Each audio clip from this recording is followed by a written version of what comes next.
why gut health is important and what are the signs to see that, no, something is wrong, I need to take some help.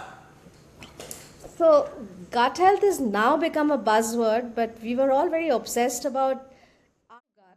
But we've been missing the woods for the trees all these years, People have been obsessed about heart health. Fruit versus juice. Fermented foods and fiber. The fruit, when eaten whole, has fiber, which is great for the gut bacteria. And when you're making a juice out of a fruit, you're concentrating the sugar, fructose, and throwing away the fiber. The CXOs, entrepreneurs, and startup founders obsess over productivity hacks, AI tools, and scaling strategies, while quietly ignoring the one system that controls their energy, focus, sleep, mood, and long term performance, and that is the gut. Dipshikha Chaliha believes many modern issues, fatigue, brain fog, bloating, insulin resistant, stubborn weight gain, aren't random. They are the signals that the body is running out of balance. She runs a program, the Gut Feel program, which is a return to the natural circadian rhythm that combines traditional wisdom and modern science. Today we are going to break down why gut health matters more than most people realize, how stress-driven lifestyles silently damage performance, and what busy founders can realistically do to restore the energy without extreme diets and complicated routine. Welcome to the show, Deepsika. Thank you so much, Anshuman. I'm really honored to be in this podcast with you. So just before hitting the record button, we were talking about the pronunciation of your name. So I would like to start and educate my viewers. How do you call it in Assamese, and what are the silent words and how it is really pronounced? So my name is Dipshikha Chaliha by the anglicized method of pronunciation, but in Assamese, sh is her, the soft S, and ch is sir. So it's actually Dipshikha Chaliha. It sounds like another foreign name altogether. But then Assam actually is so cut off from the rest of the country. The Northeast is relatively out of the debate in the north-south debate that this country is stuck in.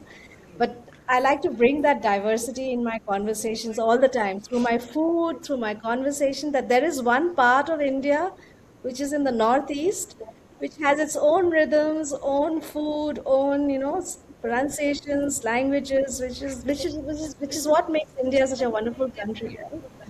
Right, right.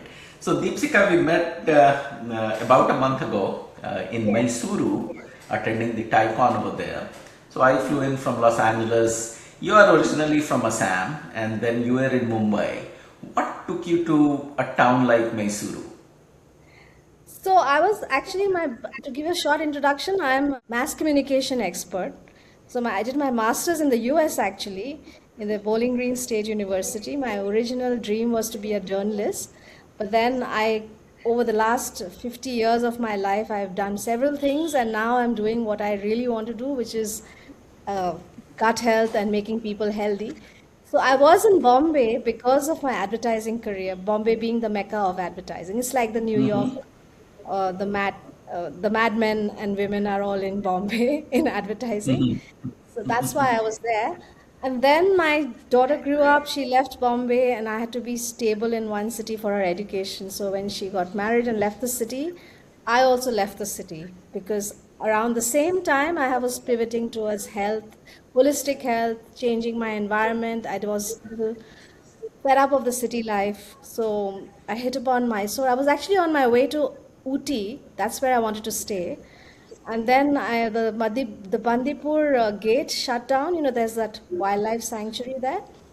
So I couldn't cross over on time. So I had to stay overnight in Mysore. It was completely serendipitous that I stayed overnight in Mysore. And then the next morning, I quite liked this town. And it's really a wonderful little hidden gem. I hope it remains like this. And that's how I moved within 6 months. So I came here 3 years ago from Bombay. And I don't miss the city at all, because just mentally I think always, I think it's the Assamese genes which remained in me, that I love nature and the slow life. In Assam also there's this Lahe Lahe concept. Lahe Lahe means slow living. The time in Assam actually moves very slowly. In the east, because of the weather, it's hot, humid, and the tropical climate makes food abundant, unlike Rajasthan and Gujarat, where it's desert like. So people are generally slow, lazy. So that element, I think, has come alive now. I'm really like slowed down in Mysore, which is good, I think. After living in Great. maximum city, Bombay, you know how it Yeah. is, right? Yeah. Great journey. So let's talk about the gut health and why it matters. So, we hear so many things. Gut health is prime. You pick up a newspaper, you open a X feed or a Twitter feed, you will see about gut health. Advertisements are coming in with so many vitamins that will help your gut health and how curd is important or all. You know, let's first talk that why gut health is important, my first question, and then the second question is what are the signs that entrepreneur, a founder, a busy person, or anybody in this world can see to identify that really their gut health is not in good order? What are those telltale signs, if you could touch upon that? Why gut health is important, and what are the signs to see that no, something is wrong, I need to take some help? So, gut health has now become a buzzword, but we were all very obsessed about our heart health, our lung health, liver health, and all of these other organs took precedence over the gut. The gut is actually the most neglected organ over the years. It's only now that people have realized that, okay, there's this gut, this whole tract from the mouth to the anus, which does a lot of work. It is really the gateway to health, really. So the attention has come back to gut, but we've been missing the woods for the trees all these years. People have been obsessed about heart health, for example, because of heart attacks being on the rise. Reproductive organs, the uterus and the ovaries at their fertility stages and all of that. And then smokers have been obsessed about their lung health, and then drinkers have been obsessed about their liver health. But had they all focused on the gut, then all these other peripheral organs, which I say that they've been missing the woods for the trees, if they would have focused on the gut, that's the gateway, that's where the food enters, that's where your health is actually distributed to all these organs. So it's a great thing that people have come back to what we should put in our mouths, because that is where everything starts. And we have really moved away from traditional methods of eating. I think that's the reason why people are now figuring out that maybe our grandparents were eating in a way that was good for their gut. And overall, they never had any of these metabolic syndromes, right? They never had blood pressure, they never had diabetes, they never had hypertension. These are all modern lifestyle diseases. It's a great thing that people are coming back to the source. It's really the beginning and the end. I mean, metaphorically and literally. The gut is the beginning and the end of your health, and your health actually depends completely on what you're eating and how you're fueling yourself.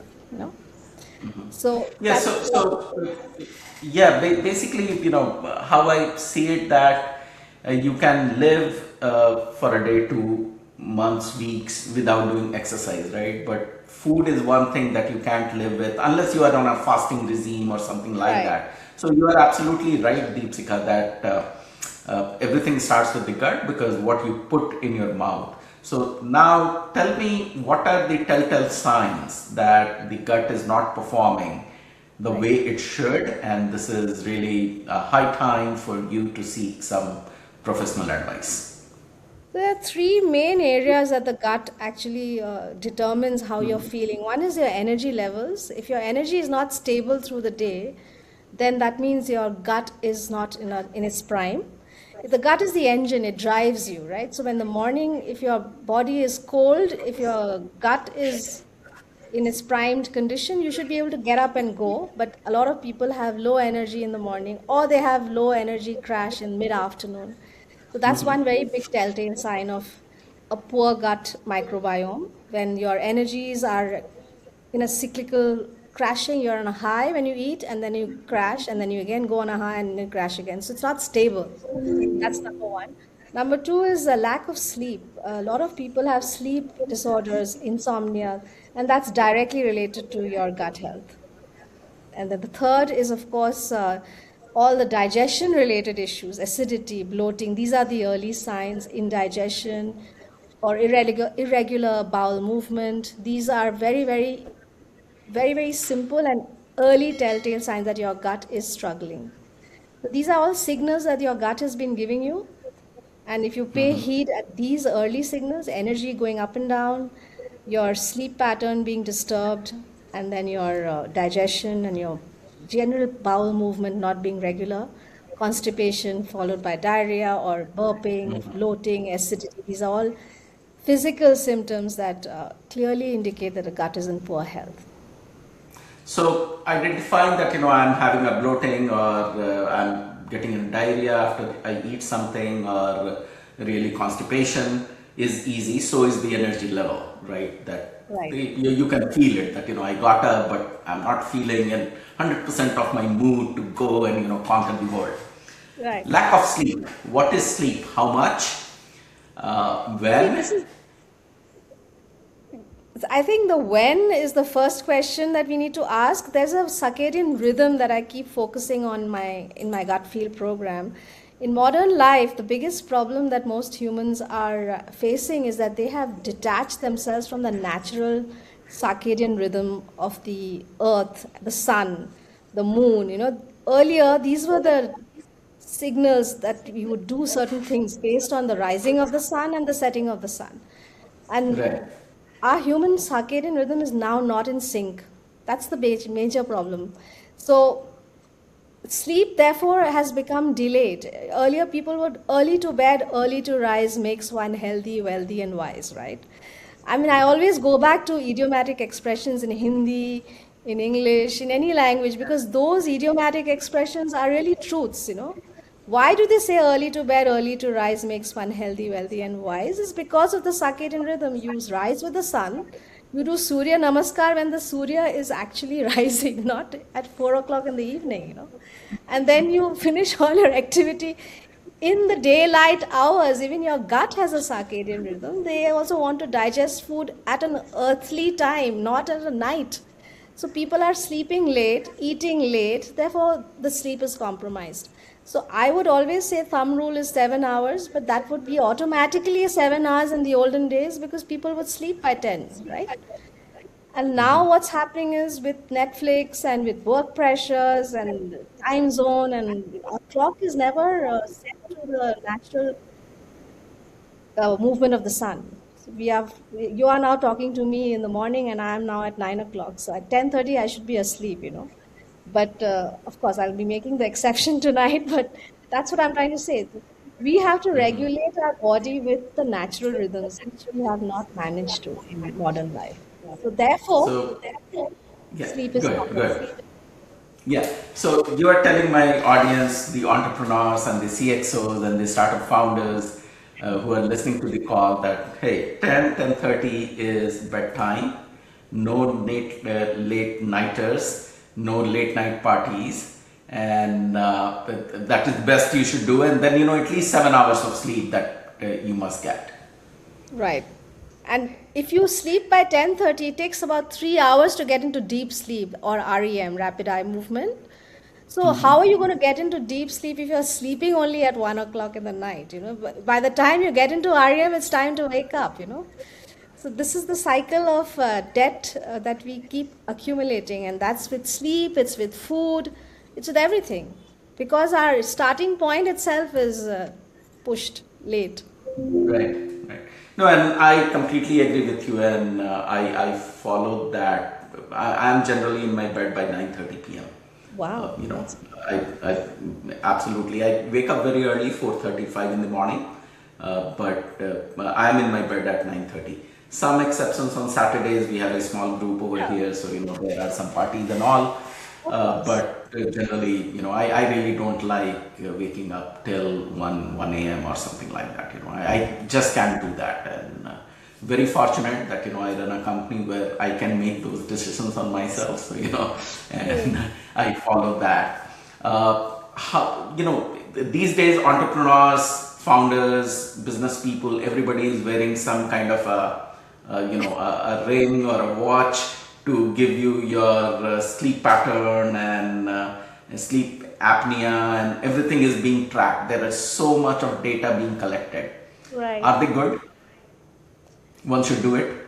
I think more of a naturalist, so I'm the wrong person to ask that question. I'm actually very anti technology for the sake of technology, and this whole automation syndrome that I call it automated arrogance. You know that you will not try to understand the biological signals that your body is giving you, but you will listen and you will believe that gadget telling you that your heart is beating at so and so pace, and watch out, or your when you're running your breath work is so and so, and all of that, or your blood glucose is very high, low, and all of that. I am not of that school of thinking, because I believe that be thy own physician. That is what Hippocrates said, The world's oldest physician said, be thy own physician, and food is medicine. So these are the two tenets of my plan. If you are able to understand your own signals that your body is giving you, you don't need these gadgets.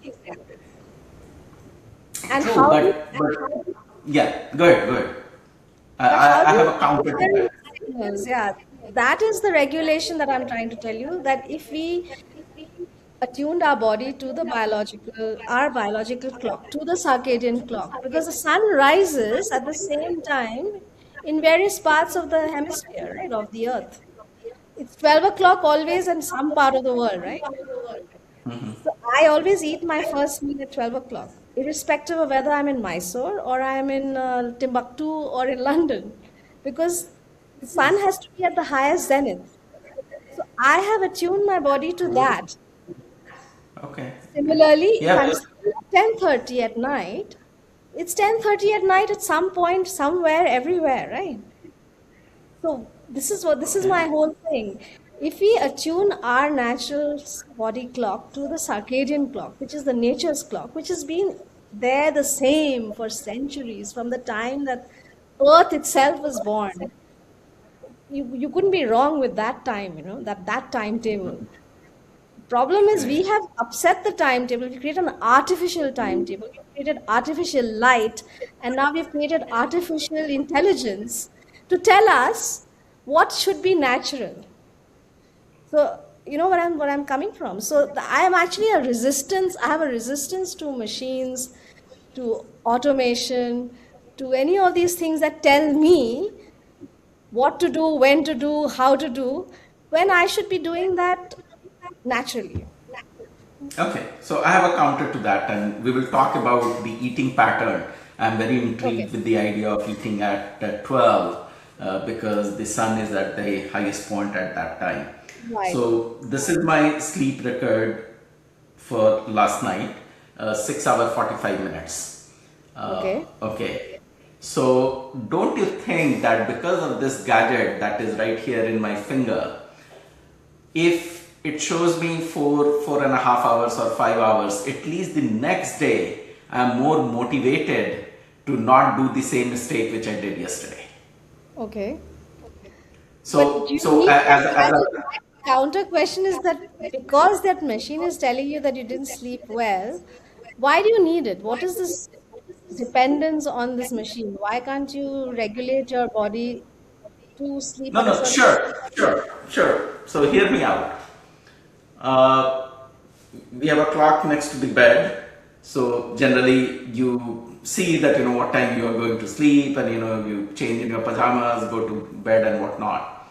But really, then there are some twisting and turning before you really get into sleep, right? Some thoughts will come. Generally, I go with a problem that Mhm. I'm facing in my business, and then in the morning I'll have a solution or much more clarity. That always Right. happens with me. Okay, so you put a thought in your brain and then you go to sleep and in the morning, but these data point, we are in the data world. Data science is so big. If I see, just by looking at the clock, I would have never analyzed that it was 6 hour 45 minutes, and out of that 6 hour 45 minutes, these are my patterns, and out of that, what was my REM sleep and all those things. So I'm just looking into that, heart rate, 80 BPM right now. Is it high? Is it low? At least I get to know that, it is right there. I just tested it. Blood oxygen level, 97%, So it is coming on the app. So if I feel that, I'm feeling some anxiety or something is not feeling just right, this is continuously monitoring me. True. And then just by opening the app, it can trigger that, no, boss, this is something bad, your blood pressure right now, just at the finger. And, I'm really not sure that, how accurate these things are. Is showing 160 by 120. I should go to a doctor or call an ambulance, something like that. If I don't have this, I may miss that trigger. True. I just feel that, I'm not feeling well. Let me take a nap or let me lie down on the bed, where I should be rushing to a hospital. Don't you think like Right. that? So, I mean, I am all for technology. I mean, it's aiding and helping, but I'm just putting the point that being completely dependent and not watching out on your own and inculcating the habit of understanding the biological signals that your body is always giving you, from the time you're awake till the time you're asleep, that signaling is what is actually causing a lot of health issues. And that's why the brain and the gut is called the second. The brain is the first brain, and the gut is called the second brain. You know that, right? This is Yeah. according to me. Actually, the gut is the first brain, because before your brain actually tells you you're hungry, you're tired, you're unhappy, you're ecstatic, the gut is actually sending the neurotransmitters to the signaling to the brain through the vagus nerve. So that is that signaling which is happening from your gut to your brain, which you have to attune. Right now, most people, 99.9% of modern city dweller, has no clue what the gut is telling the brain. There is a complete disconnect. They are not on the same Wi-Fi. Right, right. So, and then when you're on dependent on these machines, then you're not inculcating that Wi-Fi connection. You're not enabling it. You're not connecting directly at a biological, at a cellular level.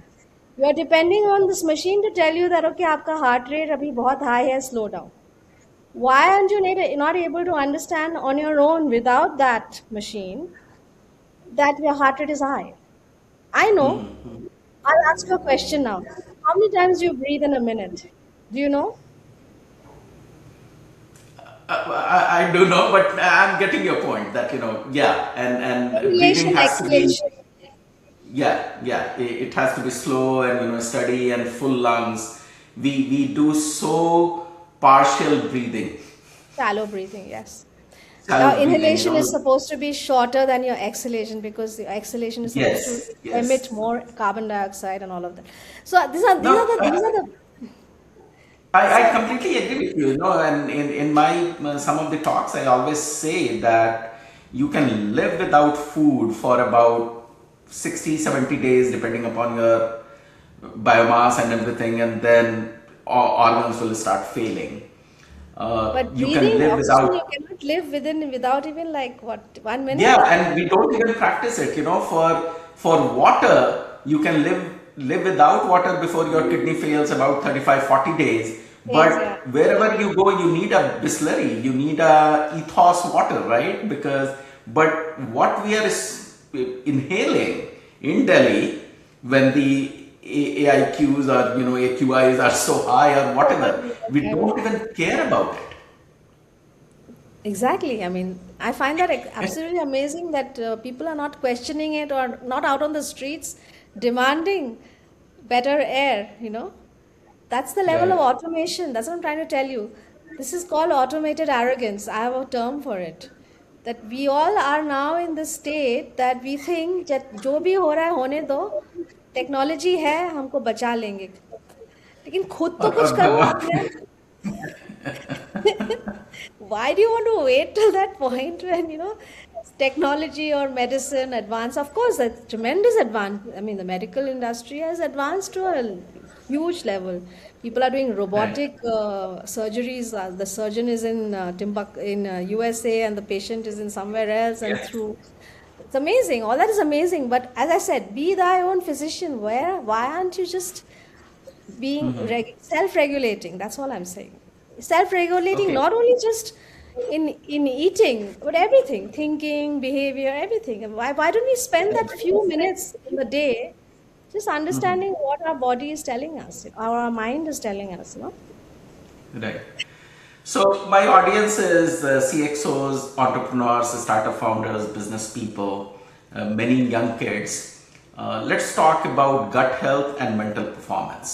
Because if you are an entrepreneur, if you are a startup founder, mental performance need to be at peak so that you can go and achieve the agenda or the objectives or the goals that you have set for yourself for that very day, that very week, that very month, right? It is a very sequential process in which you have to work to achieve to the end result that you want to be, wherever you want to be.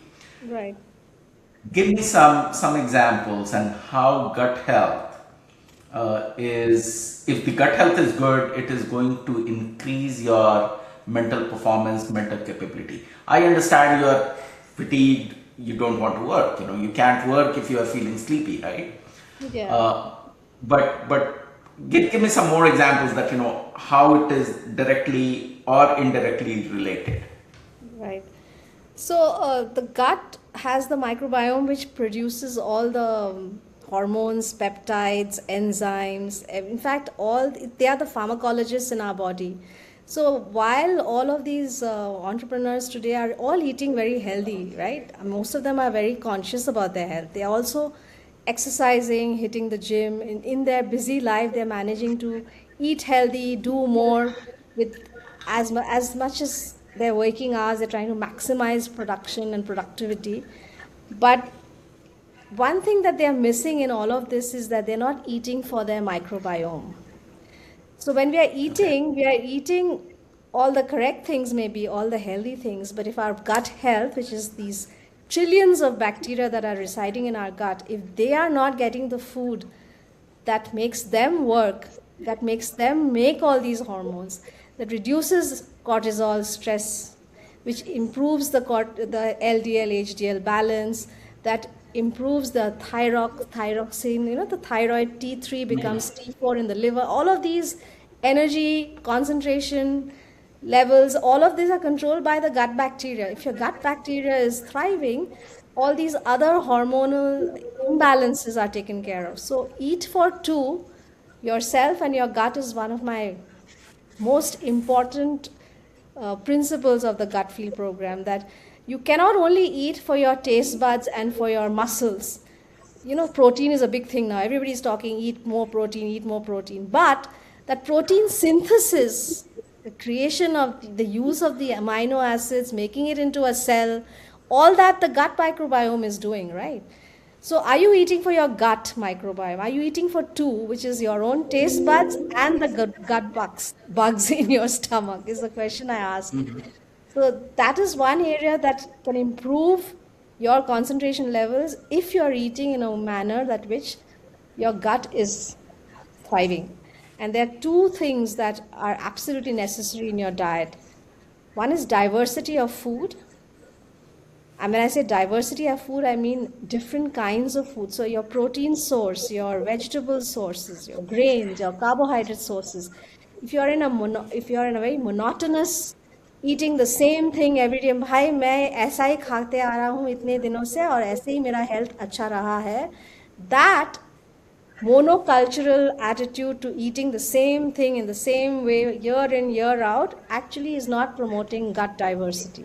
So, diversity on your plate equals diversity in your gut. So, that's the first thing. The second thing is, apart from diversity, is fermented foods and also probiotics and prebiotics that are food for the gut bacteria. So, you have to have a gut that is thriving to be able to extract all the nutrition from the food that you're eating. So you can be eating the healthiest foods, but if they are not gut friendly, that food is not really being maximized, and therefore your output will also be compromised similarly. So these are the two things I always say. Always remember that when you're eating, you have to eat for your gut bacteria. They thrive on foods that are diverse. They thrive on foods that are fermented, and they thrive on foods that are whole, not processed. And you know that we are always having more processed food, more and more, especially in modern lifestyle, is all about opening a box, opening a supplement, and hoping that the gut is going to get, and you're going to get the health that you get from a box. But the gut bacteria cannot recognize food from a box as real foods. The real food has to be whole, it has to be diverse, it has to be from a different sources, it has to be constantly rotated. Your carbs must be rotated, your vegetables must be rotated, your proteins must be rotated. That's how we used to eat in the past. But now, Okay, let's talk about this rotation. Are you talking yes. about that, if I had cauliflower today, now I should eat cauliflower next week or after 4 days? Is that what rotation means, or? Yes, it means that we used to eat local and we used to eat seasonal, right, at one time. Right, But right. modern industrial production of food has made all kinds of food available throughout the year. And then we have also got our taste buds attuned to something that you like. Have you noticed that you tend to eat certain vegetables and certain vegetables you never eat? But initially, in the olden days when food was not available through the year, you would eat what is available. So we've again deviated from that. So मैं अभी now that's why we have American gut society or whatever association telling us you must have 20 to 30 vegetables a week. Why do we need the American gut association to tell Indians eat 20 to 30 vegetables? Because we have that many vegetables growing in our Yeah, country. You know, in north, south, yeah. east, west, there are more than 15 vegetables you can have a week. But are we? Are we rotating our vegetable or are we having the same gobi aloo? वही भिंडी का सब्जी, you know. So similarly, even I'm only going to have millet roti because millet is now the fad. You know, millet is very good for it. But it's you cannot be having only millets because millet is hard on the gut again. It's very healthy. There's more protein, but the gut bacteria has to work 10 times more to break that down. And particularly the gut bacteria, which is now so used to having ultra processed foods like atta, maida. Suddenly you feed yourself with millet. You're not going to get the same. You'll have gut issues. You'll have actually have gut health issues because your gut bacteria is not primed. You have been having ultra processed food for years, and now suddenly you decided कि आज से मैं मैदा बंद, cookies बंद, cracker, pasta बंद, मैं अभी सिर्फ millet खाऊंगी. So that is not primed, is that? So the rotation, the rotation has to be for all foods, and that paucity of time, people don't cook anymore. That's the other problem that people are wanting convenience, 10-minute delivery of foods. You don't question what you're putting in your mouth, no? Yeah. So, We are just eating for the taste bud, which is less than 4 inches, in correct. length and breadth. So Correct. we are And just, some of us have lost the taste for the whole foods even. Have you noticed a lot of people say, "Arey, इसमें नमक ही नहीं है." Why? Because they are so attuned to having packaged foods where the salt is artificial and very high salt that their taste buds are not able to appreciate a subtle the taste. There is salt in all foods, natural salts. You know, that's the so deviation. Hmm. great. So I have noted a lot of questions that I want to talk to you other Yeah, than the sure. questions that I have on my screen because this is very interesting. My audience, they love to talk into numbers, two Yes. things, three habits, those things. Okay, so my next set of questions are going to be in that. Give me three foods that a founder, entrepreneur, business owner must have on a weekly basis to have a good gut health. I will say daily basis. I won't even say weekly. You know, the food Okay. is supposed to be a daily thing. Weekly nahi hota hai. It's particularly in terms of, especially in terms of proteins, for example. You have to have proteins every day. The body doesn't store any protein. Unfortunately, the body stores fat, but it never stores protein. So it cannot be that today I've had lots of paneer, so tomorrow, day after, I need not eat paneer. Unfortunately, that doesn't work like that. Okay, so Okay, it three, never registered to be like that, that, body doesn't store protein. it doesn't It store. never, oh, wow. So glucose Okay. is stored in the form of fat, and that's why we have obesity as a problem, because we are fueling ourselves mostly with carbohydrates and sweets and fruits and sugars, right? So that's why the body cell has unlimited capacity to store sugars that convert into fat, because blood sugar cannot remain as blood sugar in the bloodstream. It's converted into fat, and that's how we expand exponentially over time. But protein, unfortunately, has to be eaten on a daily basis. So, and that's the first thing I'll say to everybody, especially in India. We are a highly protein deficient nation, especially the vegetarians. So you must have at least 40 to 50 grams. Now you want me to be numerically oriented because your audience likes numbers. But I will ask Yes. this question: how many vegetarians are getting 40 grams of protein every day? Not a week, every day.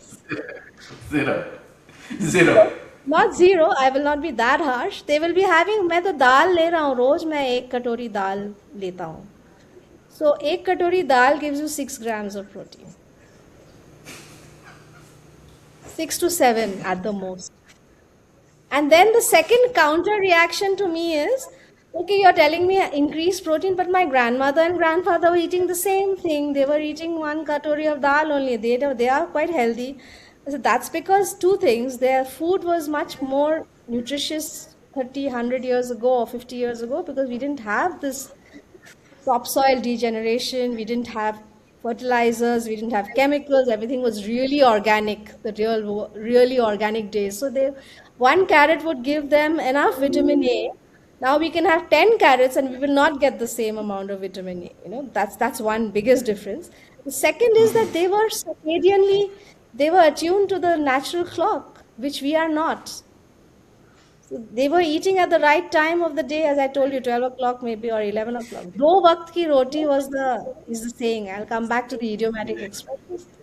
Two square meals in English, and in Hindi is do waqt ki roti. In Right. Assamese is do muthi saul, which means two fistfuls of rice. Oh God, give me do muthi saul diya, I'll be happy. So those sentiments are no longer existing anymore. We are like eating mindlessly. Food is abundantly available. You go to an app and you order in 10 minutes. The food is at your doorstep. So the problem is not what we are eating as much as the frequency with which we are eating now. You know. Okay. Okay. So let's continue that. When to eat, what to eat, how much to eat. Right. So to complete the previous question, you said what are the three things that they should have? One is definitely Yeah. protein. Second is Yeah.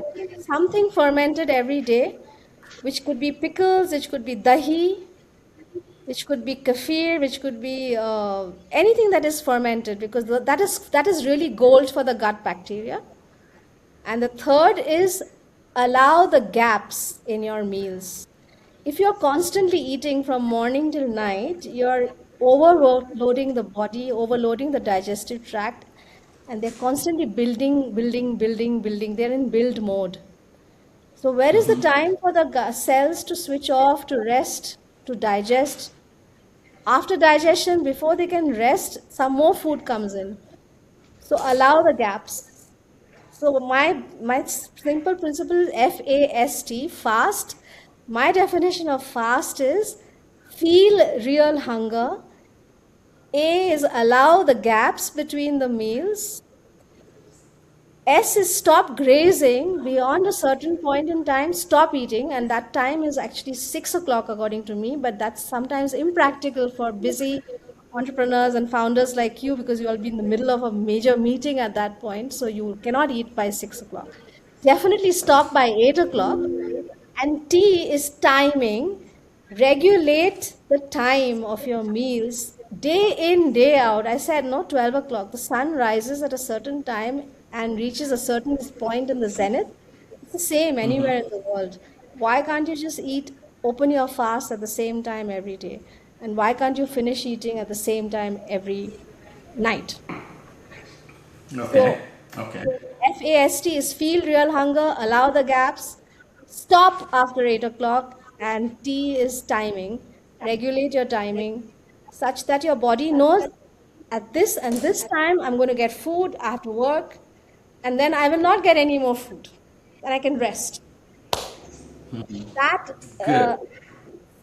I can't break it down any more simply than that, you know. No, this is phenomenal. Feel the real hunger, allow the gap, stop grazing, and regulate the time. So, since we are on this, my follow-up question is: when to eat, what to eat, and how much to eat. The streets, yeah. Portion control. We all hear about it. There are so many Instagram reels, videos. Michelle Obama talking about three division plates, and all those things. From So an this is expert like you, when to eat, what to eat, how much to eat. when to eat तो मैंने बोल ही दिया 2 वक्त की रोटी है 2 square meals. So ji. according to me, the ideal is eat twice a day. That will automatically take into account the portion control. Why is this word portion control or calorie deficit diet arising in the first place? Ask that question.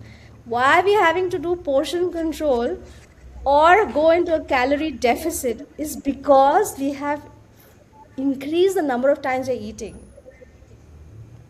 If we ate twice a day, then your calories would automatically be the number of calories that your body needs. But if you're waking up at morning, eating some breakfast, then you're eating a mid-morning snack, then you're having lunch, then you're having an evening snack, and then you're having dinner, that's already 5 times. Not taking into account some other little things that you've eaten without even realizing. So, do waqt ki roti is the most simplest way to approach food, and that is why the other problem because of this frequent eating, people have got unused to eating a big meal at one sitting, which is how our grandparents used to eat. All my clients who get onto my program, they have a big problem because I'm trying to get them into a 2 meal pattern day and they are unable to eat a large meal because they have broken up their meals in the whole day, and all nutritionists are also telling them to break it up. In fact, even doctors say to lose weight, portion control, eat less through the day, right? 100 grams this, 200 grams that, and you started measuring all of this. This is not how we used to eat before. If you're eating twice a day, you would eat a big meal at 12 o'clock and then a small meal at night. And that's it.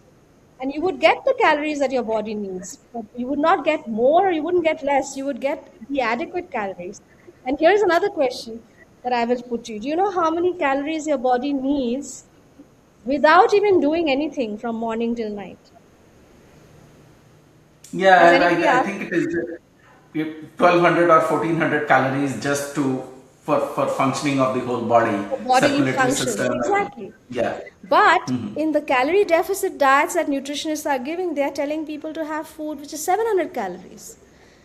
So I'm completely in the opposite camp because if your body does need 1400 calories just for the bodily function, the heart to beat, the blood to circulate, the lungs to expand, for me talking, my brain to function. You Yeah. asked the question about how can people concentrate and be more productive. If they are not eating 1300 calories of good nutrition, how do you expect that body to perform well? Yeah. Yeah. So have the 1300 calories in 2 sittings and swap your calories from sugars and carbs from other macros like proteins, like good fats, which again lot of dietitians say have boiled food. I'm against that too because your body needs fats. Our brain is 70% made up of fatty acids. Why is there an incidence of high Alzheimer's and dementia in USA, for example? Because of this whole low fat, low carb wave that came in the 90s. Everybody swapped all their healthy fats for this low fat milk, this 2%, 1%, पता नहीं क्या क्या percentages है वहाँ पे. अच्छा वो दूध का पूरा 100% fatty milk P low, it's better than this low fat thing. You need fats, you need a balance in your plate, the diversity I talked about. You've made your plate the monotonous plate of a low fat, low carb, and then you've been doing that day in, day out for years, and now you have a highest rate of dementia, you have cholesterol issues, and you have heart attacks. Cholesterol again is by the way is not determined by what you're eating. Your liver makes the cholesterol. That's another fad. Statins, it's a fad, and I'm saying this openly. The pharma companies have created a illness which is called high cholesterol, so that you can have statins every day. Are you on a statin, by the way? No, I'm not. I'm not. Please don't ever get into statin. Just fix your liver. Your liver is responsible for maintaining cholesterol. So please have the egg yolk if you are a non-vegetarian. Egg yolk is very healthy. I do eat. There are a lot of study and marketing coming in that hey, this is the bad cholesterol in it and all. That is also tasty. I like it. That's also food for the gut bacteria, by the way. All the fat soluble vitamins, by the way, if you cut out fats completely from your diet, you don't get the fat soluble vitamins, which is vitamin A, vitamin D, which is actually vitamin D is as important as a hormone, actually. Vitamin E, K, A, D, E, K are all fat soluble vitamins. If you don't have any fat in your diet, then where are you going to get these vitamins from? And B and C are the water soluble ones, but that comes from other things. So yeah, balance, diversity, and your original question was what are the three things that one must do: what to eat, when to eat, and how much to eat. How much is basically minimum 1300 good calories from a wide variety of foods, not just one type of food. Definitely proteins should be up throughout your life.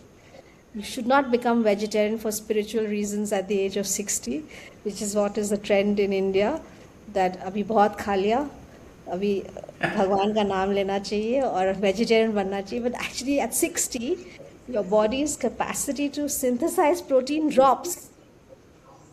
You need more protein then from your food to remain strong, to save muscle mass, which you lose. That's why old people in India are so weak compared to Western old people. I'll say, put a Westerner 70-year-old and put an Indian 70-year-old. Is the difference in their strength? They are able to climb, hike, God knows what not they do. But हम तो यहाँ पे लकड़ी, I mean, we can take a walking stick and start walking. So true, so true. And your whole bone composition, bone health also start. Compromises. So you have to increase. So when to eat is throughout. Keep protein high, keep diversity high, rotate, and eat twice a day. If you eat twice a day, the frequency if you cut, then automatically your calories will also be in control. Your calories are So going. you are saying 12 p.m. and before 8 p.m. you should finish your 2 meals. Yes. Done. Done. Okay. Now, we were talking about protein and the animal protein and how difficult it is for the vegetarian to get 40 grams of protein each meal through paneer and whatnot. Let's talk about paneer supplements. The marketing, the market is filled with protein and whey protein and I don't know what not. Isolates and whatever, yeah. Yeah. Plant protein. What is your view on that? I only recommend supplements to extreme vegetarians, vegans, because they cannot get it from their foods. Therefore, I suggest organic to the extent it's possible. But I'm a believer of eating whole foods. So the first option, if you can, for whatever reasons, with non-religious, non-PETA, all of this, for me, all food is good. You question a food whether it's good or bad based on the procurement, whether it's organic or it's chemical or industrially produced. You judge it by its process. How you cook it makes a huge difference, because a potato which is boiled is healthy, but a potato which is fried becomes unhealthy. The process is very important. And the third thing is the timing of eating, basically. So if you concentrate on these three things, you don't have to have a supplement for that matter. Supplementation happens only when you are unable to get food from the original source. So, but yeah, that's the only time I recommend people to have proteins. But again, it's not a whole food, it is a processed food. Whatever said and done, they can say it's organically made, that there are no artificial flavorings and there's no artificial component in the. But the fact is that egg, protein that you're getting from an egg versus a protein from a jar, is there is a difference, right? One is a product and one is a real food.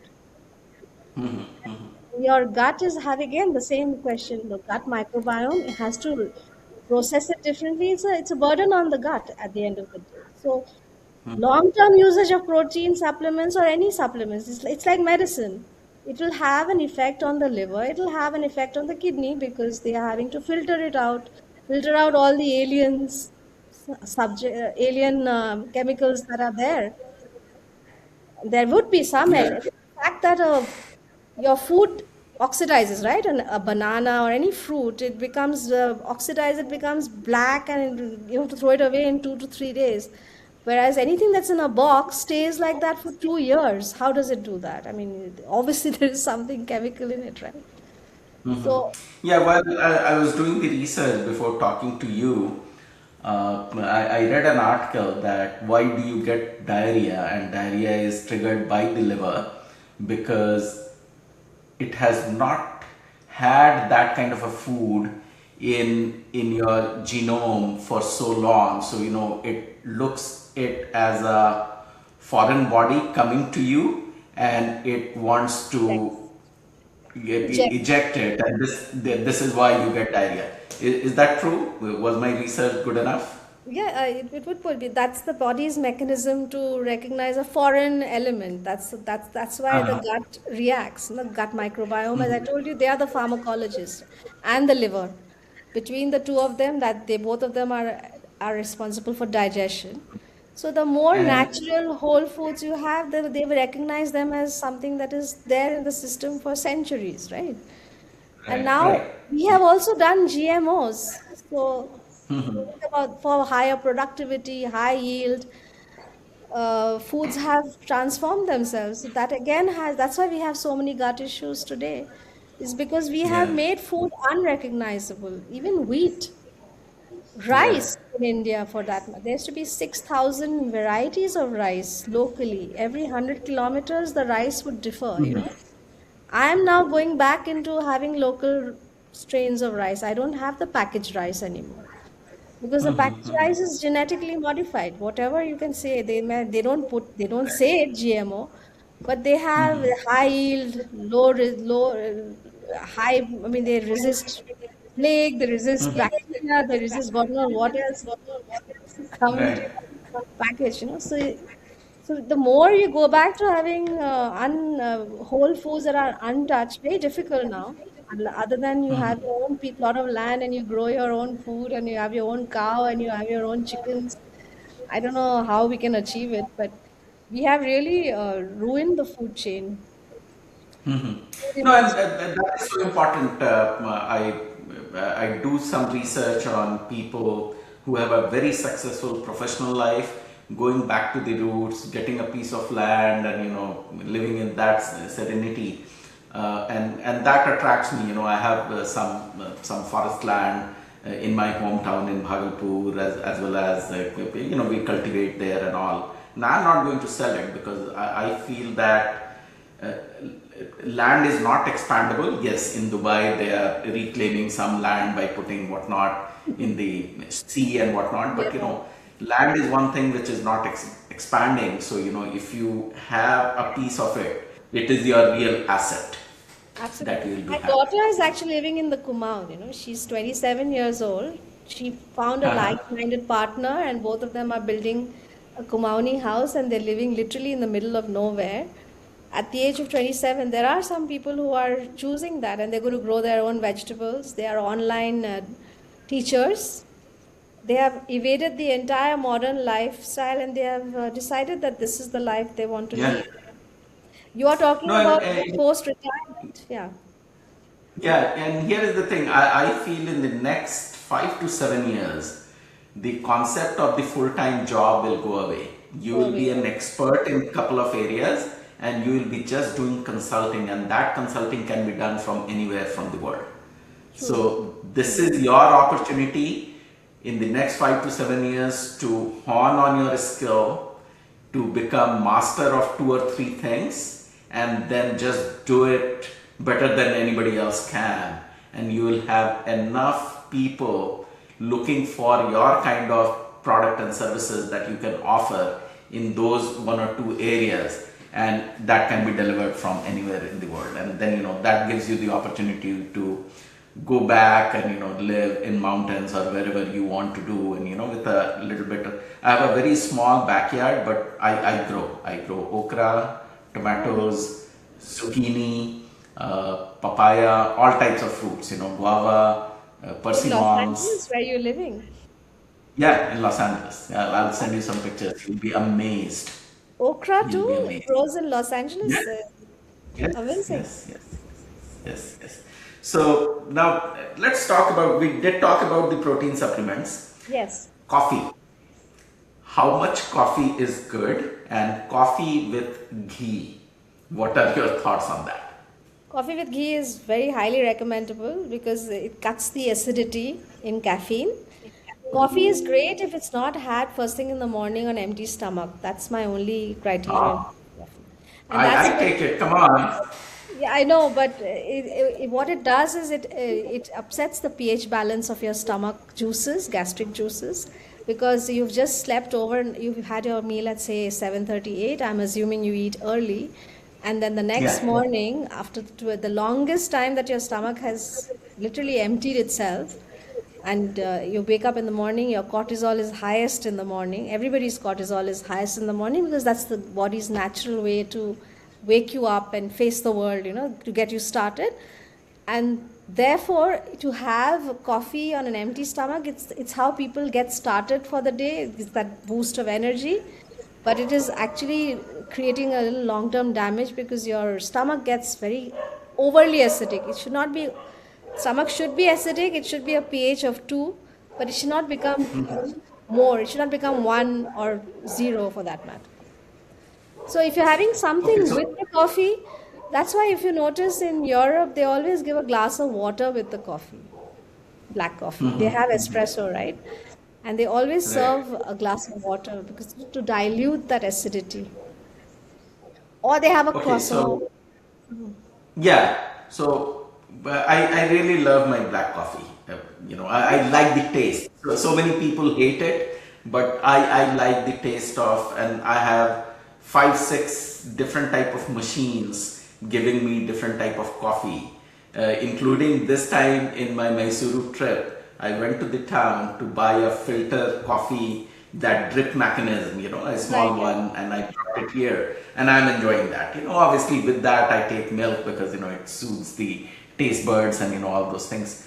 But I would call I am a good coffee drinker, maybe 2 cups in the morning, and well, then maybe 1 cup at around 4 o'clock or something like that. As long as If you are guiding me, how should I take it, and should I take it or even just drop it? no, I would say drop it, but do you have any acidity issues or bloating issues or indigestion issue? You don't. So in that case, your body, everybody's gut is again, the gut like the fingerprint is different for different people. So if it mitigates if you're having the coffee and then your breakfast is not fully sugary and you have a proper breakfast and you have all the other things that I mentioned, fermented foods, a proper balance of proteins, then the coffee probably it negates. The problem is when people are skipping meals, having irregular timings, not sleeping properly at night, and then starting the day because they are low energy and they're having the coffee as a crutch. That's the getting that caffeine hit is making them start the day. That is a dependence, which is bad. But I think in your case, you're really enjoying the coffee. Please continue. There's no need for you to change any of it. But this is what happens. The acidity really spikes when you're not eaten. If your general lifestyle measurement, lifestyle issues are bad, and then you're starting the day with a coffee on empty stomach. which is what most No, but youngsters are looking at. yeah, Deepsika, tell me about the concept of breakfast. Yes. I take my dinner early, around 6 o'clock. My dinner is over. Maybe at times at 7:30 or 8, depending upon if we were out at an event and coming back or something like that. Uh, and then with your that you should eat at 12. The first meal should be at 12. That is the brunch or the breakfast or the lunch, just for nomenclature's sake. You will be very hungry, so you will like to eat more, and then you have to go through the day, right? So what is the concept of breakfast over here? So the breakfast is a Western concept. As simple as that. Breakfast never existed in India. So in our language, any of our languages, we don't have actually the word for breakfast. Think about it. In Bengali we say, or in Assamese we say bhat khala, which means have you eaten rice, which is not breakfast clearly, or sapriya in Tamil, which means have you eaten, or nashta is a snack. It's not Yeah, breakfast. that is exactly in the afternoon. Yeah, Evening. it is not a morning Exactly. thing. Yeah. So, Yeah. when did breakfast come into India? When the British came and sliced bread. This is what I will say. And the whole lifestyle in the West is particularly suburban lifestyle is people get up early in the morning, they start the day early, they have to eat something and then they drive for 1 or 2 hours and reach, say, from an LA suburb to to come into town to work. You have to eat something, and you've eaten dinner very early at 5 o'clock, right? 5:36, I think supper is had. Yeah, So yeah, then yeah, it yeah. works. Then breakfast works for that culture because you've eaten early. Now look at the damage that has been done in India. We don't eat. We eat late. We have dinner at 10:30. And then we get up in the morning and we have a sugary breakfast, which is upma, dosa, uh, poha, chai with biscuits, all the wrong things. None of the things that the Westerners have, which is eggs, which at least some protein in the breakfast. And then we have started the day on the wrong footing altogether. So breakfast works if you've had at least 12 hours gap. That remember that FAST, I said FAST, allow the gap. If you've had a 12-hour gap, then you have the breakfast if it suits you, because it's not practical for many people to wait till 12 o'clock. I'm working from home, therefore I can do this. I don't have to Right, catch a right. train, or I don't have to get into my car and drive someplace. So I can have my first brunch at 11:30, 12.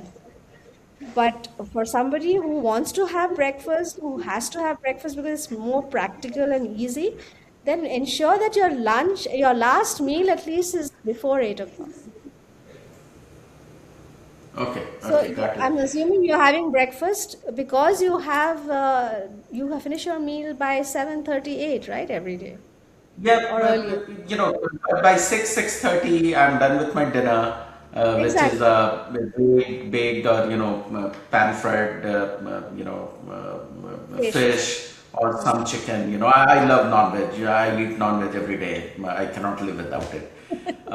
Roti and all are going out, but I'll consult with you. I want to join your program, and we'll be talking about the program in the last segment. Obviously, we are over 1 hour, but this is so interesting.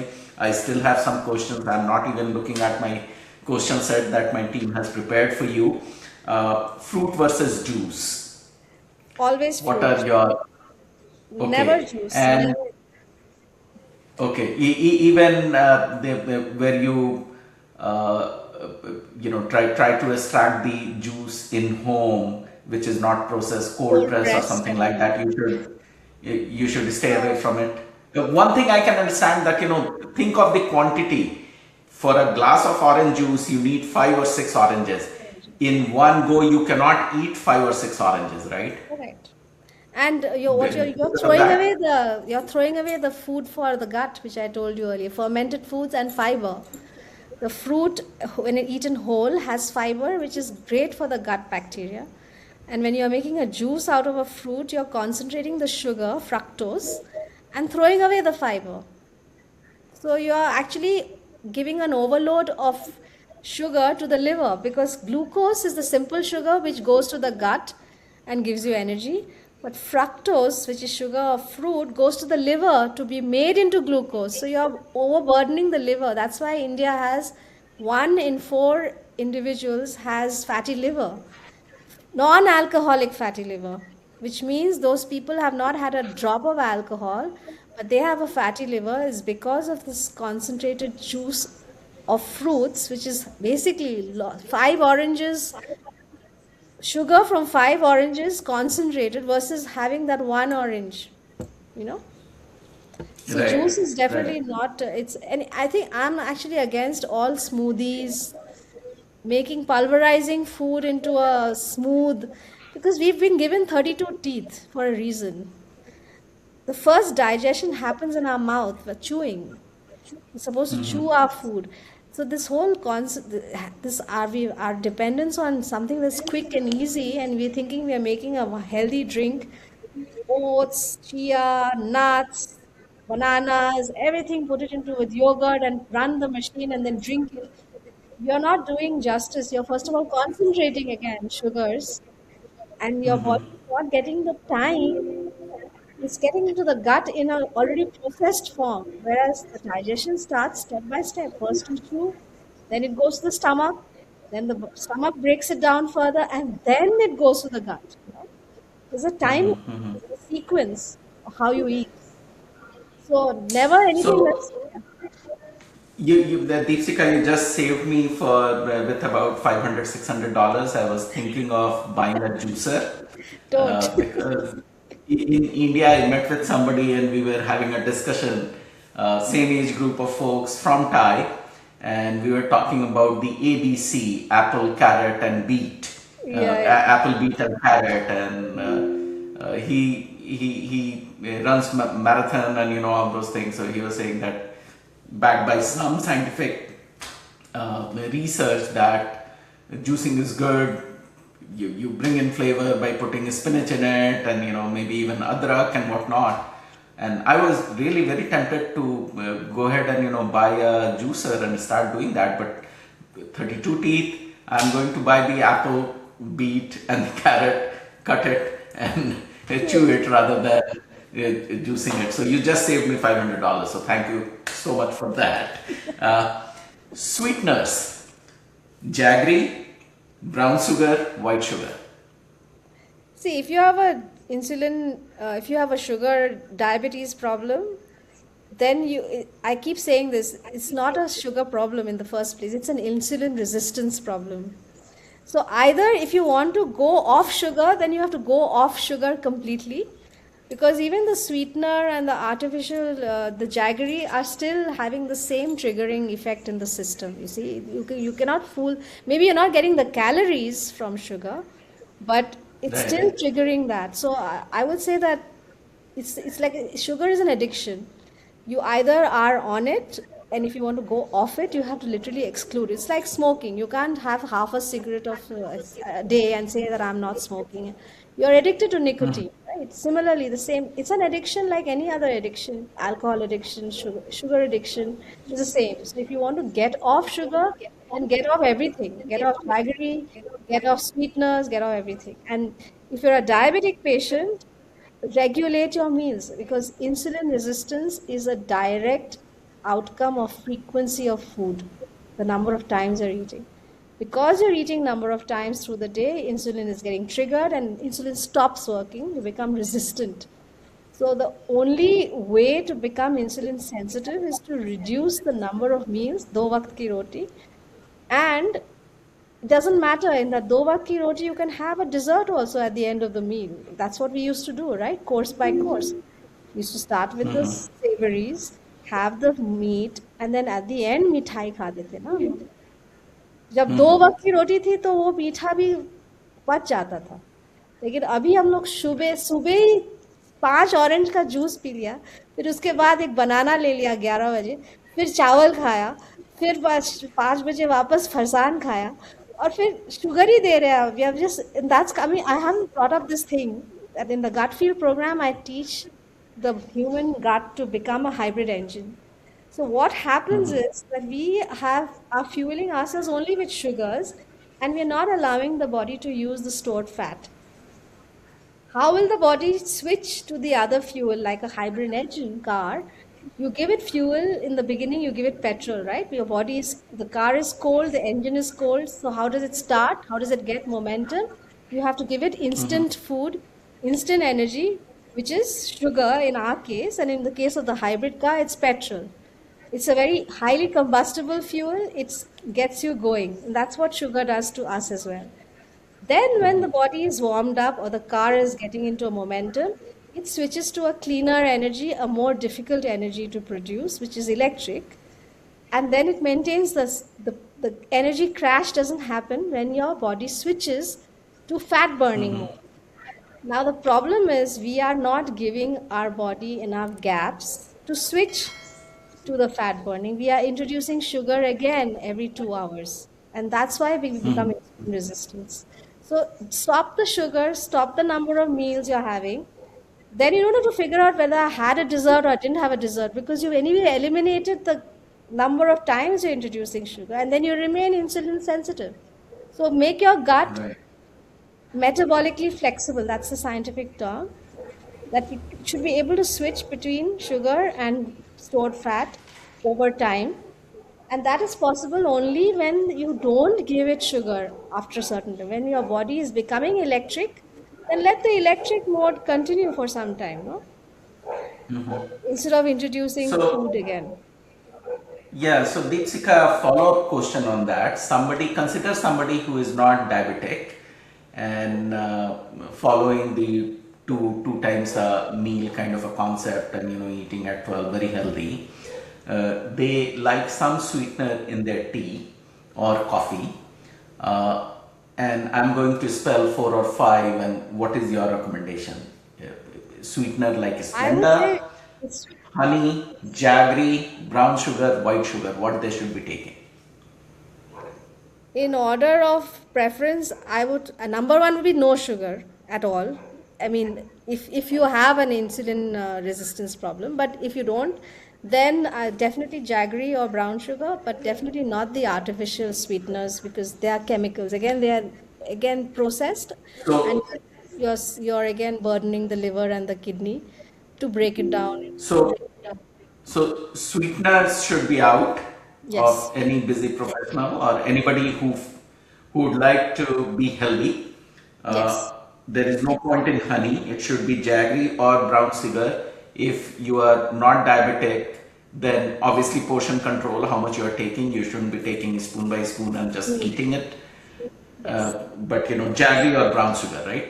Yeah, and if you've already controlled the frequency of meals and you're having, say, twice a day, then it doesn't even matter which sugar. You can have honey, any sugar for that matter. The problem is that people are having sugars from the morning till the night several times in the day. Other forms. Okay. When I say sugars, one is meetha, which is sugar as in jaggery, honeys, and brown sugar, whatever. But then also rice, it's non-savory. I mean, savory items are also breaking down into glucose, right? So your cookies, your rice, roti, and all of that finally breaks down into glucose in the system. So if I'm, you I'm regulate, thoroughly enjoying talking to you, Deepsika, and we will do a follow-up event with you too. But before I let you go, I have two questions. One, obviously, I would like to understand your program and how anybody can enroll in it, what it takes and whatnot. But before that, one question that I can't let you go without is gut health and stubborn weight. yes. Everybody is, you look out, today when I see people who are in their early 20s and their body weight, it is a shame. Yes.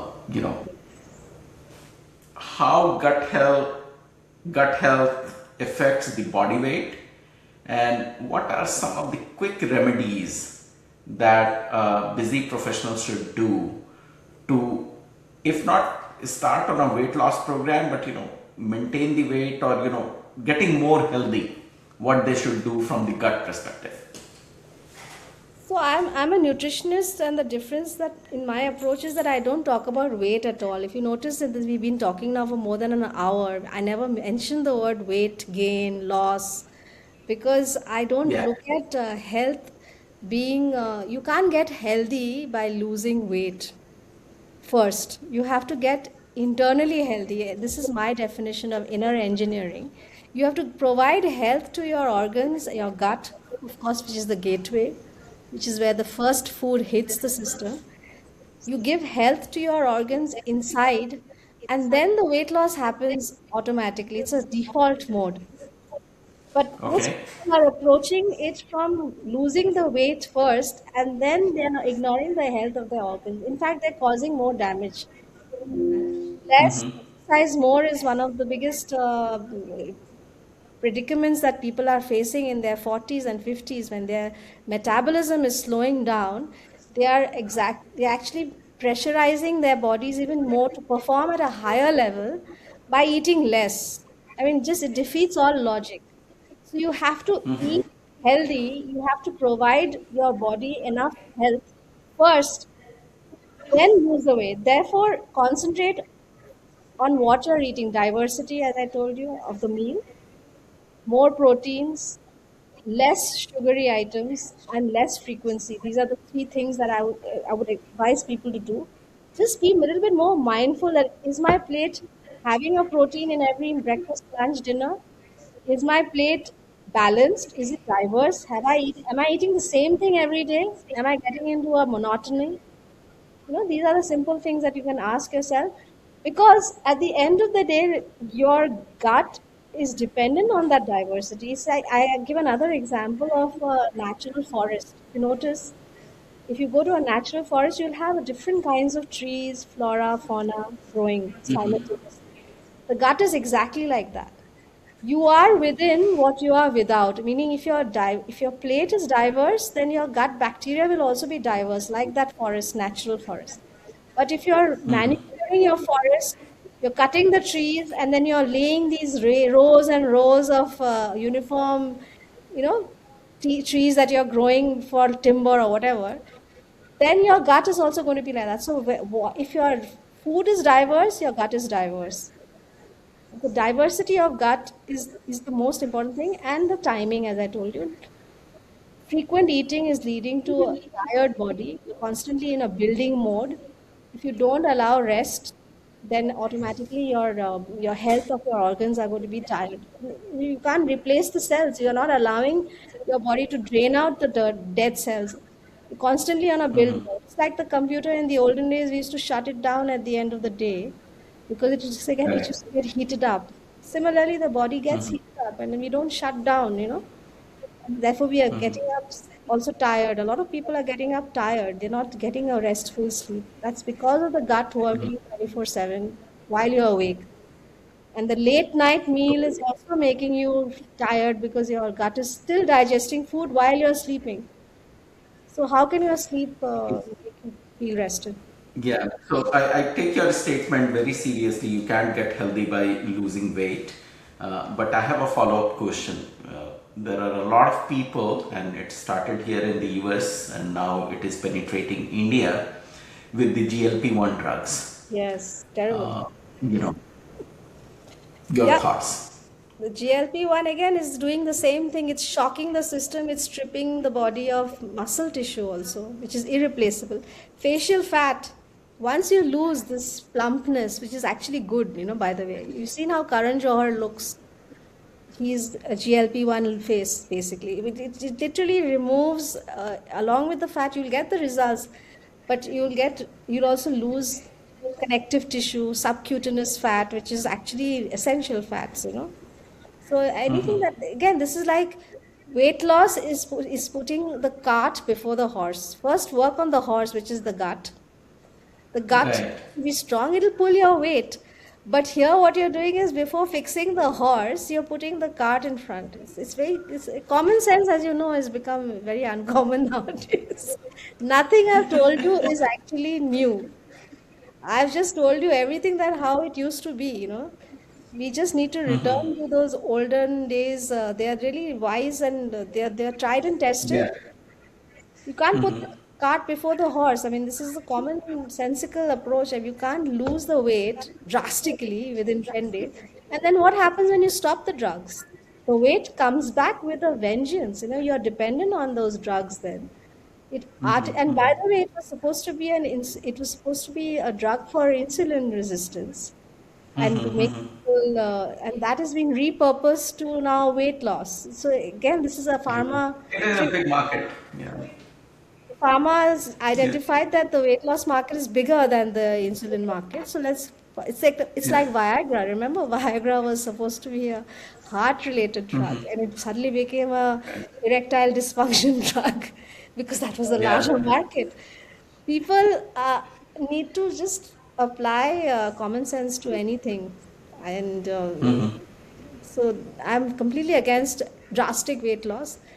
It is just by Sure. self-regulation over time. What I have been talking to you, if it's done tiny steps, that's all we need to do. Tiny daily steps. Do waqt ki roti is a simple thing. Eat healthily, eat balanced, eat twice, and that's enough for your body to sustain over years and years. But the problem is that we are eating Right. the same things, limited basket of foods in a hurry with Yeah. no concentration, with no mindfulness, and then just expecting a healthy outcome. It's not possible. When you're young, you can drag yourself, but when you're getting Yeah. old, Yeah. So, Deepsika, before I let you go, tell me about your program, how people can join, what the program entails, uh, and yeah, let's talk about your program. so my program is called the Gut Feel Program. And I say be healthy, be gutsy, and the basic problem that most individuals are facing today is that we are not losing our natural instincts. That's the gut instinct. That before we used to be very very quick to make a decision. That's what the gut tells you. So we're not able to recognize what the gut tells you is because we are dependent on our brain all the time to tell us this is right, do this, do that. So it's always willpower that we are trying to fuel ourselves. We're trying to become healthy by mind over matter, mind over body. When the approach, if we just changed our attitude that let's hone our gut instincts, the gut feel program does that. So we start with the gut being the premise. It's where you fuel yourself in a way that you have energy and you're able to last longer. It's like lambi race ka ghoda. That's what I teach people to do. That Yeah. fast, instant energy, instant gratification will get you to a certain level. But if you want to be a marathoner, you have to start with the very basics. Start with the gut, which is the gateway of all health. It's a 90-day program. Right. In 90 days, I change the relationship that people have with food. I bring back joy in eating actually because diet has become a very negative word. It's become a scary word. People don't want to enjoy the process. And according to me, the two times of the day you can actually have a very loving relationship with food instead of having this fear and guilt. There's so many negative associations with food and so much confusion. So I try to cut through the clutter and noise around what food is good. According to me, all food is good. It is not what you're eating which is wrong. It's how and when. So I'm shifting the focus on the process and the how and the when of eating, and rather than ye mat khao, wo mat khao, ye hai, wo hai. The restrictions are not the problem. It's more actually inclusive in that sense. I'm actually telling people to eat more, but eat better. So they Sure. actually So, lose. 90-day program, is there a website where people can go and Yes. sign up for it? It's called gutfeelprogram.com, the website. And I also have a gut feel program, WhatsApp community. I think you're part of it already. I conduct Yes. workshops and I do polls and I keep it like a space for healthy lifestyle and nutrition tips that I give there. And I usually work online. So either I people approach me through my WhatsApp number, or they're part of the gut feel program on the WhatsApp group. And I also have a website, so they can enroll. And my course of the period of the program is 90 days. And my approach is that I don't want repeat customers. I want them to learn how to eat and then be healthy for the rest of their life. If they come back to me with the same problem, that means I have failed in my job. So come to me once, fix your relationship with food, get your energy management system going, because the gut is the engine, that hybrid engine I said. You should be able to be metabolically flexible. Longevity to me is not about how many years you're living, it's about how energetic you are. So if you're 50, 60, Right. like your grandmother at 87, your mother, sorry, as 87 is still active. So Yeah. that's the idea of longevity that I'm trying to promote through eating in the So, right. is it a one-to-one consultation that you give? Take me through the program, the Yeah. 90-day program. You don't want repeat customers. People can get in touch with you via your website or through the WhatsApp number that you have. How does it start? So then I the questionnaire that they fill out, they talk to you. What happens? So I have a metabolic scorecard which I make everybody to score themselves on their metabolic conditioning. There are certain parameters: stress, energy levels, inflammation, sleep patterns, and all of that, which is linked to how the gut is working. And then based on the score, I they realize themselves that they are sometimes surprised by their own scoring. They think in their head that everything is fine, but they are not. And then in the first 30 days, I go deep dive into their eating patterns and their relationship with food and all of that. And I train them into questioning how they're eating, what they're eating, when they're eating. And then in the second month, they are able to change their behavior. So I'm actually doing the heavy lifting of behavioral change, which most nutritionists avoid. Most nutritionists give you a diet chart and then they don't go into the details and they don't go into the why and the how of it, which I take the pains because I don't want repeat customers. I'm doing this as a transfer of knowledge. Because I'm 58 and I know that post 50 a woman or a man can actually have the best years of their lives actually, when Yeah. it should not be the worst years of their life. Because you've earned this time, you've worked so hard, and you just literally abused your body, and this is the time you need to heal and you need to become even more even more enhanced, so to speak. Your second innings can actually be the better innings than your first innings. This is what, to give a cricket Yeah. term. Absolutely. So the Yeah. second month they're able to see the changes, and then the third month is the basically about sustainability. My food plans are all ghar ka khana based traditional recipes. I also teach people. I emphasize on home cooked food and this dependence on ready-made foods. Go back to wholesome packaging rather than plastics, bottles. In my house, I don't have any plastic.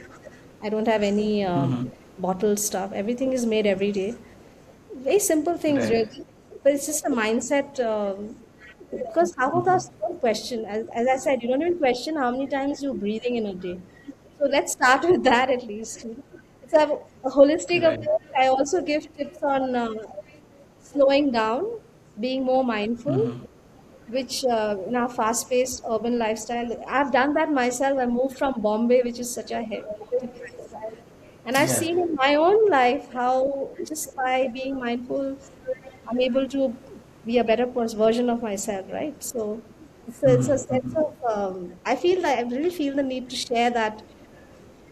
It's not even a secret. It's really just going back to the traditional ways of living, eating, sleeping. Right. Great. Great.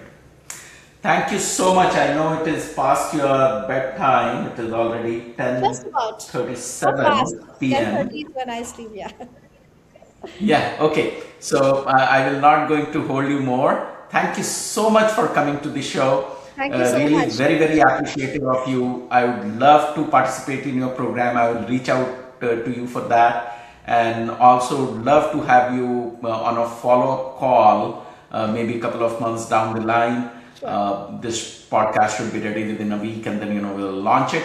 Thank you so much, Dipshikha Thank you. Chaliha. Thank you, Anshuman, for having me on your podcast. Yeah. Bye bye. Take care. Bye-bye. Take care. See you soon. Bye. Yeah.